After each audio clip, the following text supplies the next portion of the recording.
My partner is a high school math teacher. He has been teaching now for a decade now and generally has been praised by students, parents, other teachers and admin for how he does his job. We have been together for 7 years. We got married in 2023. I have never worried about him being interested in his students. We have even talked about teacher/student relationships and he has never expressed anything other than disgust and how it's an abuse of power, even if the student is an adult, not to specific instances just movie instances and general topic discussion. He has never been called out for being inappropriate, that I know, never engaged with students over the weekend/summer, unless it's school related, but even then all contact is through school email or with parents. He generally refers to his students as his kids and actively keeps a distance from developing too close of a relationship, because he is young, attractive and other male teachers recommended he do so. Okay, here's what happened. Around March, we were at the movie theater one evening and I noticed a gaggle of girls staring and pointing. I notified my partner, assuming they were his students, and he told me I was right. We did not go over to say hi. We have seen his students before out and about and he says hi on a case-by-case basis but typically doesn't initiate, and they did not come to us. But, I noticed the rest of the girls playfully shoving one girl with lots of whispers, and the girl was staring at my husband sheepishly. I immediately thought she probably had a crush and honestly, thought nothing of it after until last weekend. We were celebrating Canada Day at a barbecue with family and my husband was pretty wasted. At one point, he went to the bathroom and didn't come back for so long I was worried he was getting sick, so I checked on him. When I knocked and said it was me, he said he was okay and would be right out but didn't unlock the door. He stayed in the bathroom for another / 10 minutes. Super unusual for him but it could have been anything. Later that night, I woke up around 3 and he wasn't in bed. Worried again, I got up and found him on his phone in the living room. This is also unusual. When I asked what he was doing, he was definitely surprised and hit his phone screen. He said he couldn't sleep and didn't want to wake me up by watching videos next to me in bed. We both went back to sleep together. The next morning, he was hungover and slept in. I went through his phone. I have never not had a reason to trust him, so I have never gone through his phone. I found nothing of interest, except for the Snapchat app, which was not logged into. He used to use Snapchat but, from what I knew, hadn't in years. I honestly assumed nothing finding the app and figured I was reading too much into things. Last night, I saw a Snapchat notification pop up on his phone while we were watching TV. It was out of the corner of my eye but the logo is too recognition to mistake. My heart fucking dropped, because, knowing he was logged out last week means he is definitely using it secretly. I pretended like I didn't notice and a couple minutes later he got up to take a long poop. I cried while he was in the bathroom. Shortly after, I said I was going to bed early and he stayed up without me. He's on summer break. When I got up for work, he was still passed out. I went on his phone and found no Snapchat app. It was then that I knew something was shady for sure and when I looked up Snapchat on the home screen, it was there, just hidden in a folder of apps disguised as cooking and workout apps. He had not logged out of Snapchat and when I opened it, there was only one conversation with a real human and it was a girl. There was no evidence of conversation between them because, for those who don't know, Snapchat deletes previous messages for good. I was ready to confront him for cheating with basically zero evidence but decided to keep snooping for something concrete. In that same disguised folder, I found that he had OnlyFans downloaded. The only content creator he was subscribed to had the same username as the woman on Snapchat, but it's his fucking student. The one from the theater, who was blushing. I have never clocked a face so fast. I am 100% certain. We make fun of OnlyFans simps all the time so I was already disgusted but I actually threw up when I found this. I was scared I was going to wake him up and genuinely didn't know what to do so I put his phone back and left for work. At work, I did some sleuthing and was able to find the girl's Instagram/Twitter accounts. She's 18 and from grad photos I can tell with certainty that she attended my husband's school. The same OnlyFans link was in her Twitter bio. He has texted me normally throughout the day and I have not responded to any but to tell him I have to go to my parents tonight but in reality I am still at work because I don't know what to do. The reality is that this is fucked up but she has graduated. Is this now just the same as any old affair? I don't even know if she was in any of his classes. I don't know what to think. I don't know what to do next. Lawyer? Should I ask my husband and see what he says? Should I ask her? Relevant comments. Comments BlueCat1011 This will not stay a secret for long. If the other students know, this will come out sooner or later. Someone will post something, her parents will find out, but eventually it comes out. Best to protect yourself and get your own legal advice as well as counseling. Your husband is not who you thought he was and that's a really hard thing to accept, so take the time you need to figure that out. However, you don't know if this was the first time he did it or the first time he got caught. Either way, he should not be working in a school ever again and should be reported. AF_AF Yeah, secrets lick. This don't stay hidden for very long in high school. The girl's friends know, so other people know and the farther from that inner circle you get, the less people care about keeping anything hidden. His career is doomed. Mel221144 A teacher watching a student on OnlyFans is bad enough to leave. You don't need proof. Almostine, honestly, I agree.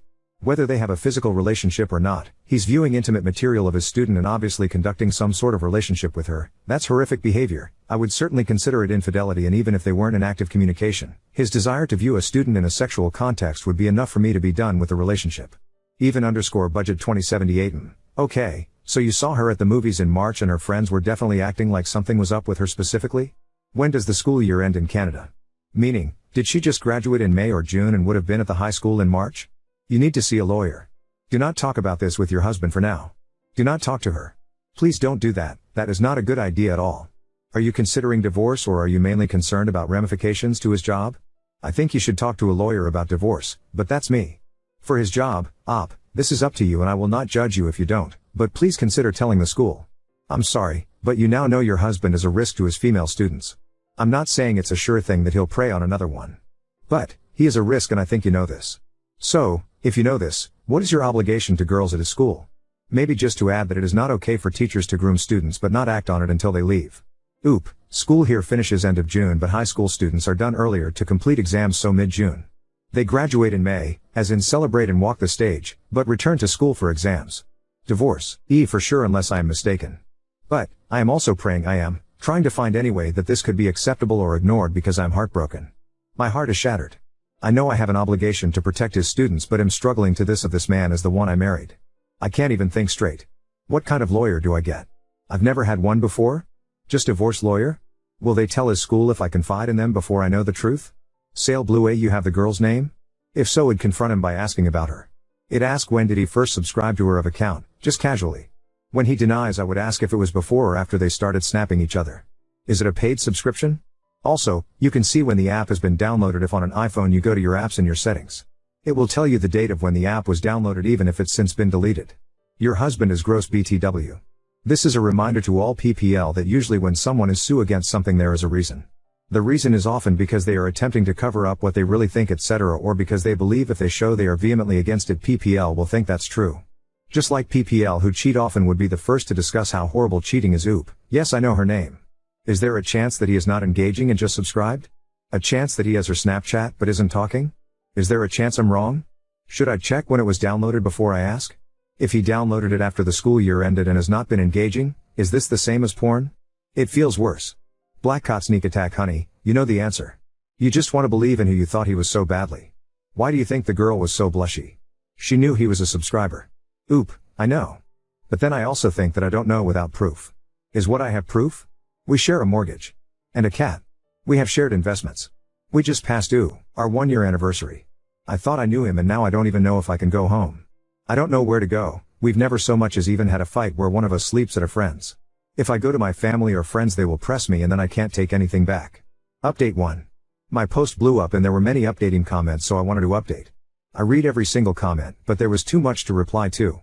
To clarify some things, no, I didn't have pictures or screenshots of the Snapchats or OnlyFans. I was so upset I didn't even think about it until afterwards, and I thought there would be another chance to get them. I realized I fucked up. For some of my early comments, my brain was still reeling. I am 100% leaving my husband, to make it clear. It took me some time to come to terms with what was actually happening and the fact that I was in denial, but Reddit helped me get there, so thanks. The comments were about 50-50 split between talking to a lawyer or my husband first. The reality is that I didn't think I had anywhere else to go at the time, and I was so emotional last night and felt like I needed to know. I wanted to confront him and rip off the band-aid. He called me while I was still at work and I ended up telling him we needed to talk. He seemed thrown off by this and cancelled plans to stay in. I didn't get home for almost 3 hours after that, crying and deciding WTF to do. Ultimately I went home. If you're ever in the same position, don't do what I did. I wanted to follow the advice of many comments by basically saying I know about her, but I really wanted to get pictures of the evidence first, so I planned on playing it cool, saying never mind, all is okay, until we went to sleep and then sneaking back on his phone. I shouldn't have said anything on the phone, but my emotions got the better of me. But when I walked in the house, I immediately felt like he knew that I knew. He said what's up super standoffishly, just seemed off, and whatever I said on the phone must have tipped him off. Either that, or he was able to tell that I was on his phone in the morning somehow, pretending to be asleep? I'm not sure. So I couldn't control myself and got super emotional and confronted him on the spot. I asked if he had OnlyFans. It was the first thing out of my mouth, and he literally said no. What did you want to talk about? I told him I knew that he did and he denied. I told him I went on his phone this morning and scoffed and walked away. I followed him crying and screaming that I knew he had OnlyFans and Snapchat, that I was leaving him, and finally cried out something about cheating with his students. When I said that, he immediately turned around and asked what the fuck I was talking about. I told him that I knew about the girl, 18F, and his face genuinely turned into somebody I don't know. He immediately began yelling in my face that I don't know what I was talking about, how dare me accuse him of sleeping with his students, that I'm crazy and trying to ruin his life. I was screaming at him back. I told him to open his phone and prove it, and he laughed in my face about how stupid somebody would be to do what I'm accusing him of, and basically threw his phone at my face and said, "Knock yourself out." As people can probably guess, there was nothing. He definitely knew before I got home. He was logged out of Snapchat, and when I asked him to log in and stop lying, he logged into a different account and asked me if I would drop it now. The first one had just 18F and a few AI account things. This one had all his old college group chats and other people, including me. He gaslit me and swore he didn't have another account. He even suggested that I dreamt all of this. At one point he finally admitted that he subscribed to enough for a streamer during one of our intimacy lulls, but never a student, and he swore he lied because he loved me and doesn't engage in that kind of behavior anymore. It was just hours of lies and gaslighting. He said that he knew which student I was talking about, but that he's never spoken to her or taught her. He didn't recall the movie theater incident and accused me of imagining it too. He denied receiving a Snapchat at all a few nights ago when I first saw it. He denied acting shady the days before. He denied everything. I was absolutely disgusted by him the whole night. As the conversation went on, he started to talk about how he's going to get us marriage counseling, that my trust issues can be worked on, and he would leave teaching if it's what it took for me to stay, but never admitted to anything with a student. Admittedly, I was starting to get a bit of a gaslight fog about the situation, believing some of what he was saying, but when he volunteered to leave teaching, I knew it was worse than I knew. Because teaching is his everything, he gave up an amazing opportunity which would have made him 3-4x the money and way more recognition to teach, and has never complained about his job a day in his life. We both know he loves his job more than he loves me. If this was truly all a misunderstanding, or if it was a one-off with a graduated non-student, I just think he would do more to protect his job and his career. He wouldn't just leave over crazy behavior for me. That immediately told me everything I needed to know, that he was panicking on the inside about me leaving and me telling people. Maybe because more happened with 18F than what I know, maybe because he's done this before, I'm not sure. But he fucked up bad. It's so late, I was so exhausted, and I feigned agreement in working through it and told him I could move past it, but I was obviously lying. I need time to get shit in order. He is sleeping in the guest room tonight. I told him I would need a lot of space, and he said he was okay with that. He left his phone in our bedroom for the night as a peace offering. I hate his fucking guts. I have so many things on my mind right now. Hat the fuck to do, how to get a lawyer, if I should tell my family, if I should tell the school, the fact that I have no proof but I know what I saw. The fact that I'll be 33 and divorced.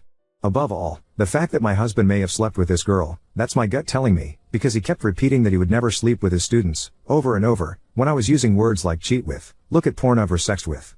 So that's the update. I was gaslit and lied too. I got no sleep last night but still went to work this morning to get away from him. He hasn't texted me or called all day. I want nothing more than to go to the school with this info. My heartbreak is gone and I'm just angry and disgusted and want to right his wrongs, but I need him to admit to it so I can know how bad it is, and I don't think he will. I was thinking of telling him that I reached out to the girl, I'm not going to, and see if that freaks him out enough to come clean, but what if she doesn't know / he's using a fake account? Or just saying I have proof, even though I don't. Anybody have any good ideas? In the meantime, looking for divorce lawyer ASAP. Have no idea where to go from here besides start the divorce process. Edit, I am quickly edited to add, because so many people are saying I don't need proof to divorce, and I know that. I'm leaving him 100% regardless. But I really want some proof. I want to prove to him that he can't lie to me and get away with doing this. I also think most people in his life will not believe me without proof. I'm scared of my name being slandered and him getting off scot-free, or maybe even making me the bad guy for falsely accusing. I also want to know the extent because I need to know if he is sleeping with students or just being a creep. Now, second story, I won a contest to see Money in the Bank 2024, but because I'm in a wheelchair they cannot accommodate me. I was thrilled when I got a DM on July 2nd that I had won 2 tickets to say Money in the Bank at the Scotiabank Arena on July 6th. It must be noted that I am a left leg amputee in a power wheelchair. My wife and I scrambled around to find a way to Toronto on such short notice, but managed to find our local cab company with a wheelchair van that would bend over backwards to help us get there. Anyone who is in a wheelchair, or has limited mobility, will know that pre-planning is key when it comes to a successful outing. I let them know in my DM back that I am in a wheelchair so accessible seating is needed. They assured me that they were contacting the vendor to get the appropriate seating and that they were excited about me going. My wife was worried as she looked at the seating that was left ticket-wise and saw it was a pretty slim amount of seating remaining. We were assured though that they were working on it. Today, July 3rd /2 p.m. today, I got an email from them saying that they were unable to secure accessible seating. I am absolutely devastated. To have such a cool experience offered to me was a true miracle. There is no way in my life that I would ever be able to afford to go myself, as I am on disability support. Disability supports are woefully inadequate, and I have been a disability and poverty advocate for the last several years. Since I lost my leg 7 years ago, I have not been able to afford to leave my city to travel very often, as a wheelchair van is super expensive. It was a real stretch to be able to afford to even get to money in the bank. My wife and I have been saving wheelchair taxi scripts, like half-price coupons that you can buy each month through our city, for years, and we're so happy that we figured out we had enough to go. They have offered me the rate of 2 tickets $300 as per their contest rules. But how can you replace an experience like this for a guy that cannot even dream to have an opportunity to see and experience a show like this and get to the city? It's like dangling something so fantastic in front of you, being just out of reach, and yanking it back at the very last minute. I think this was very poor planning on the contest runners' part. I am surprised that they would leave drawing the names of contest winners until 5 days before the event. Figuring out how to wrangle a trip is not easy for a lot of people these days, especially if you are disabled. This is Disability Pride Month and I am a proud disabled person, but this makes me feel lesser than. I am so devastated. I fight so hard in my community to ensure that events are accessible to all. I'm on City Council Accessibility Advisory Committee. I speak regularly with local groups, organizations and schools about disability and Indigenous rights. This makes me so sad that nothing could be done because of their poor planning and lack of foresight. I have been an on and off fan of WWE since I was little and have been to a few house shows, even a network event in my manual wheelchair before I lost my leg.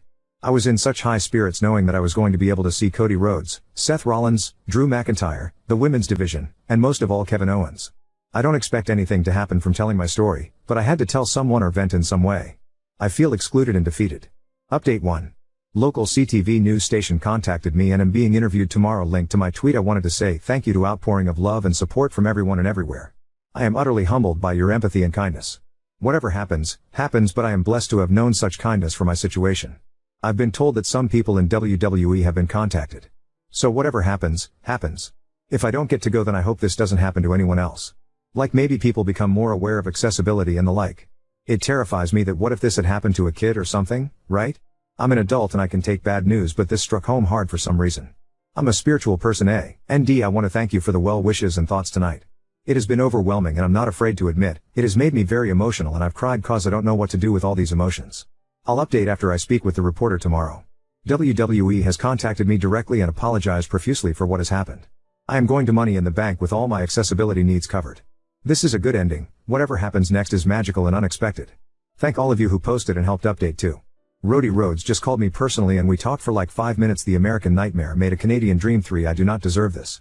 This is beyond words and I am stunned by the scope. 3U/WWE gifted me this cool briefcase and replica belt and escorted me inside, and they were so kind and warm. I've done a few TV interviews and I hope I don't cry or something. I have met so many people from here and Twitter, and you guys are absolutely wonderful. Thank you for welcoming me into your space for this moment in time. This is unbelievable. Update 3. Tonight was astounding beyond words. I have met and interacted with so many of you from this subreddit. You were friendly, gracious and generous with your time. WWE went out of their way for me and treated me super well. My WWE rep went backstage and made sure I got Cody Rhodes' autograph. My view was amazing and I had so much fun. My voice is absolutely thrashed from cheering. I did not expect what I saw tonight. In conclusion, I hope things change for the better for accessibility where it possibly can. I'll continue to advocate and volunteer in my community and elsewhere to help things improve. Thank you for welcoming me into your space and being welcoming, kind and so friendly. Good luck, good fortune and good journey to all of you. Smile, be well. Thank you guys. 3. My hope is that this helps generate a further conversation regarding accessibility. Like a lot can be overcome by being mindful, having a plan and listening to the disabled community. I work with Guelph's Accessibility Advisory Committee and other groups here in the city and I think it's getting better. Still a long way to go, but that's okay as long as we move forward. I'm glad this went so awesome and way better than expected, but I sincerely hope this is a teachable moment that can and will benefit everyone going forward. I know you didn't ask specifically, but Money in the Bank is one of the most fun nights of WWE Pro Wrestling. At the event, they hang a briefcase from the rafters and a bunch of wrestlers grab a bunch of ladders and create these incredible and violent tableaus, all trying to reach the briefcase first. Inside the briefcase is a contract that the briefcase winner can use to wrestle any champion at any time to try and win the championship from them, as long as there's a ref to approve it. You can even use the contract after the champion has wrestled a whole match and are absolutely exhausted. It's the perfect narrative Molotov cocktail. Wrestlers can have the briefcase and contract for up to a calendar year before they have to use it. Anyway, it's not WrestleMania, the biggest, nor the Royal Rumble, my personal favorite, but it's pretty dang fun and definitely one of the top WWE events. Cody Rhodes is the current WWE champion after a grueling 2 years of wrestling and storytelling, and he is exactly the kind of person they advertise as a genuinely good dude. Kids dress up like him all the time. He meets with fans in the audience for a long time after shows. So I'm happy it seems like here he did a good thing and that his wrestling persona seems to be based in something real.